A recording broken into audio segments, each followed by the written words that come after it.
حضرت آیت الله حجت الاسلام. جناب رئیس از دو حال خارج نیست. اینجا هم یه چیزی اسلام چون دیگه ثقت الاسلام اینجا اسلام حضرت علیرا صلی الله حاضر بشید برای یک گفتگوی علمی. علیه السلام. خوبه دیگه، خوبه هر لحظه تو میبینی، ما خود نمیتونیم ببینیم دیگه، این خیلی بده، نامردی دیگه تو. حاضر بشید برای یک گفتگوی علمی. بیایید علنی در ملأ عام گفتگوی صورت بگیره. از سنگ صدا برآمد، از استاد داعی صدا بر نیامد. این واقعا جای تأسفه و من برای بار دوم و مجددا درخواستم را تکرار میکنم. جناب استاد داعی، الله متعال میگه و هو علد الخصام، یک صفت بسیار زشت چی است که او بسیار بدترین خصومت کننده هست. یک حکم شریعت که برای منافق بگویی 1 ساعت که جرا بحث میکنه، بسیار تندی میکنه، بسیار گفتگو میکنه، عشق ندادیش نمیتونی، در ناقی گپا تو محکم گرفته میره. یک آیت که برش بخوانی در یک آیت 3 ساعت استادت میکنه، اینقدر جنجال میکنه، اینقدر آزارت میده. الله متعال میگه که چی است؟ این بسیار علد الخصام است. و در صحیح البخاری یک حدیث است، مادر ما و شما، مادر مسلمان ها، ام المؤمنین عایشه صدیقه رضی الله عنها، همسر رسول الله صلی الله علیه و سلم که مادر ما و شما هست، این حدیث شریف در صحیح البخاری بیان میکنه. میگه رسول الله صلی الله علیه و سلم گفت که ابغض الرجال الی الله، بدترین اشخاص به نزد الله الالد الخصم، انسانی که بسیار مجادله و بسیار گفتگو و مناظره و این چیزا را میکنه. کشت میگن تو بیا که ما تو یک مناظره بکنیم، برو بیاریم، تو عالم هستی، تو دانشمند هستی، 4 نفر نماز یاد بدی. نه نماز که نمیخوانم، او را چی کنم؟ بان خدا دوزخ بره. من که تو معلوم میکنم. انا لله و انا الیه راجعون. فقط امی ابو لهب واره میگه رسول الله صلی الله علیه و آله بازار مکه میگشت، به مردم سلام میکرد ایها الناس قولوا لا اله الا الله، بگین لا اله الا الله تا که کامیاب شویم تفلحوا. باز میگه میلا ابو لهب از پشت او مردم گپ پذیر گوش نگیرید. این ساوی. شما هم درس خواندید، در بیرون درس خواندید، حالا اینکه تخصص اصلیتان چی هست و چی خواندیدون برای من مهم نیست. من از ایشان کدام شرح کتاب و متن علمی ندیدم که از علم ایشان استفاده بکنم. بله به صورت عمومی ایشان یک دعوتگر، از دعوت ایشان و از صحبت ایشان منم شنیدم و خیلی ها شنیدن به صورت عمومی. اما یک کتاب معین و یک کتاب مشخصی، یعنی که به صورت یک استاد و شاگردی باشه که من از کتاب ایشان استفاده کرده باشم، مثلا میگم برایتون تحقیقات ما تحقیقات علمی و اکادمیک است و ما از رتبه پوهیالی، پوهنیار، پوهنمل، پوهندوی و بالاخره پوهنوال شدم. شاگردای ما که است الحمدلله، شما میبینید شاگردای ما که اینجا درس میخوانه، شاگردای هستن که به زبان دری، زبان پشتو، زبان انگلیسی، زبان عربی، زبان اردو و شاید زبانهای دیگه هم باشه. و شاگردای ما که در فرانسه هستن به زبان فرانسوی آنلاین هستن با همراه ما. شاگردای ما در امریکا هستن به زبان انگلیسی، در اروپا هستن به تمام زبانهای عربی. یکی خیلی که در رسانه کسی میشینه و 4 تا گپای کوچه‌ای میگه. خوارج شما خارجی هستی. خوارج اینها خارجی هستن. خوارج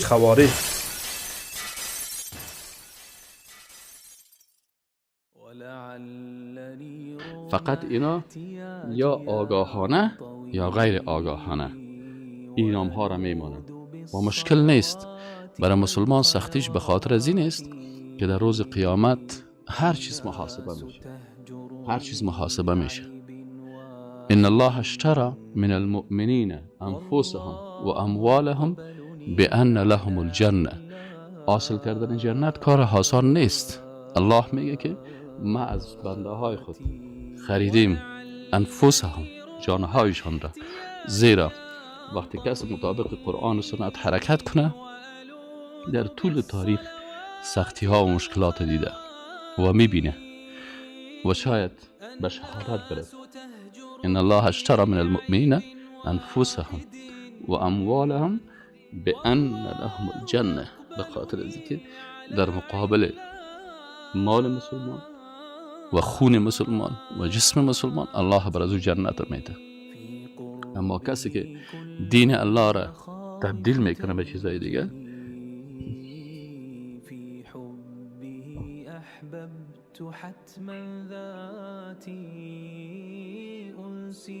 این حالا اینجا هست که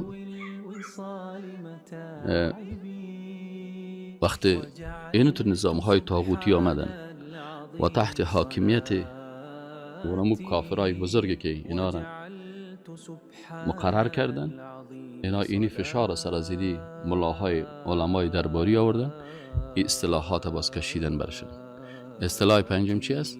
اصطلاح خوارج است، که کسی که وقتی واقعا به خاطر دین الله میگه، برای کافر میگه تو کافر شدی، چون آیت قرآن است و من یتولهم منکم فانه منهم.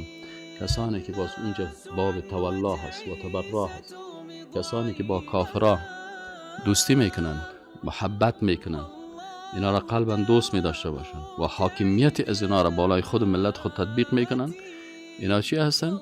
فانه منهم. الله میگه اینا از جمله از اونا هستن.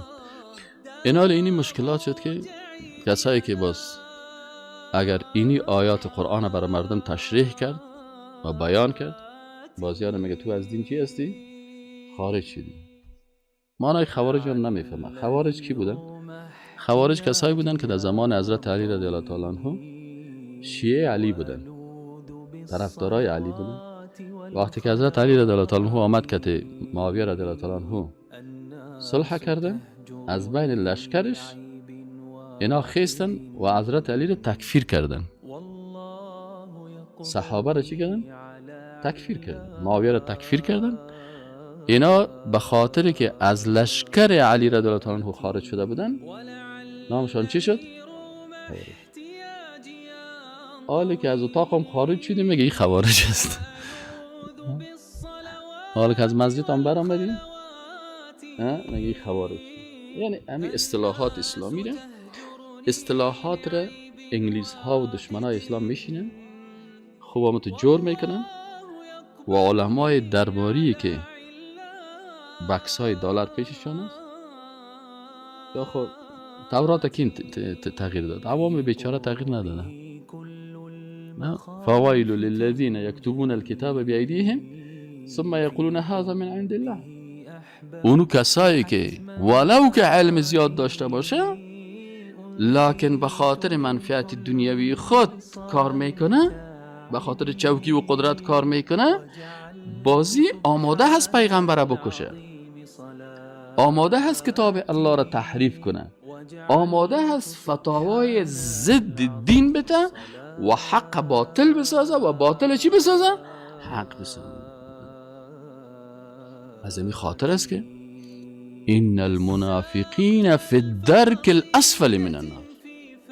یا منافقت میکنه، ظاهرا به نام دین است اما در باطنش چی است؟ از این خاطر الله میگه که ان المنافقین، یعنی از کافر هم کده، یعنی یا پایان تر هستن، یعنی کافر در دوزخ میره و منافق در کجا میره؟ فی درک الاسفل، یعنی در دوزخ که از درکات است. الله ما و شما را حفظ بکنه. یعنی منزل بالا و بلند منزل از دیگه، نه مثل بلند منزل از طبقه 136 و 134 و 131 بازمی تاتری نزدیک دیگه، اما تو بسیار دیگه که حتی مرداری دوزخیا و ریم دوزخیا و نجاست دوزخیا. یعنی منافقین جایشان دمی خانا که جور میکنن میگه چی از وزیر و باز چی میگه که کافر است، نه مشرک است، مرتد است، نه فلانی. اینیا هستن باز این منافقایی که ظاهرا تو را فکر میکنی مسلمان است، خوب عالم است، خوب متخصص است، خوب دانشمند است. ای باز کجا هست؟ ای باز فی الدرک الاسفل من النار، در مفاضلاب دوزخ هستند. و باز ایدگاهش که هست، ای پایانش که هست، باز طبقه پایان است، کافر است و منافق است و مرتد است و مشرک است و مفکران جوان است و صاحب فکرهای نو است. و باز خطرناکترین از یا منافقای هستند که ظاهرا چهره بسیار خوبش ریشی بسیار لوکس است، قواری بسیار خوب است. بسیاری وقتا باز تو فکر میکنی که حتی دستایش میری ماچ میکنی، برش بسیار احترام میکنی، باز مردم میای بر تو میگه که خب صاحب شما بسیار علمیت دارین یا شیخ الحدیث صاحب، شما صاحب خوب علمیت داری، خوب نحو صرف را میفهمی، یا فلان شیخ القرآن صاحب.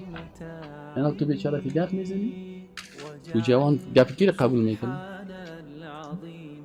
ما تو در نظرش نمیمی. تو چی هستی؟ و ایره متوجه باشین الله عز و جل کس افراد را که به مسند امامت تکیه میکنن، مردم امامت میتن، علما اینا را زود رسوا میکنن، به خاطر این مسئله که از مسئله دین است. اینا زیاد تال نمیخورن، اینا را الله خودش رسوا میکنه، رسواییش خود الله بدوست دیگه. هیچ کس آیسته رسوا میشن به این خاطر که کسایی است که با قرآن سنت میخوان بازی کنن، اینا جزایشون هم با سنگین است. علیکم السلام و رحمت الله و برکاته. حضرت آیت الله حجت الاسلام بچون دیگه ثقت الاسلام حضرت همیرا صلی الله علیه السلام حفظه الله و قدس الله سره العزیز.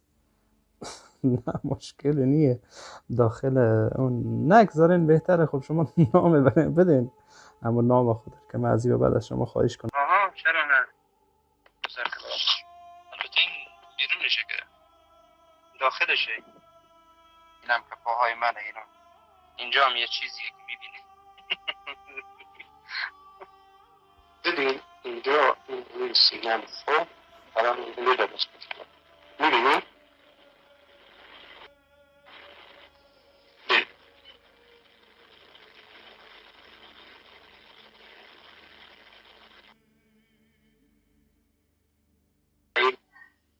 کیه بحث؟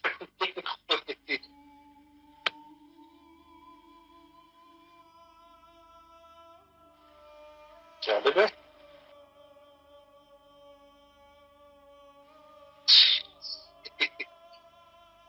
خب الان بحث دیدیش، میگم دیدیش دیگه.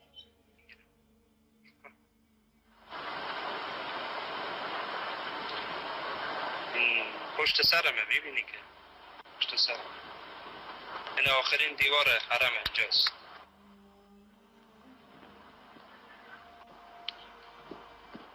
خوبه دیگه، خوبه هر لحظه تو میبینی، ما خود نمیتونیم ببینیم دیگه. این خیلی بده، نامردی دیگه. تو هر لحظه تو میبینی، ما نمیتونیم ببینیم. ها وقتی میگم عکس بفرست با من جنگ میکنی. ها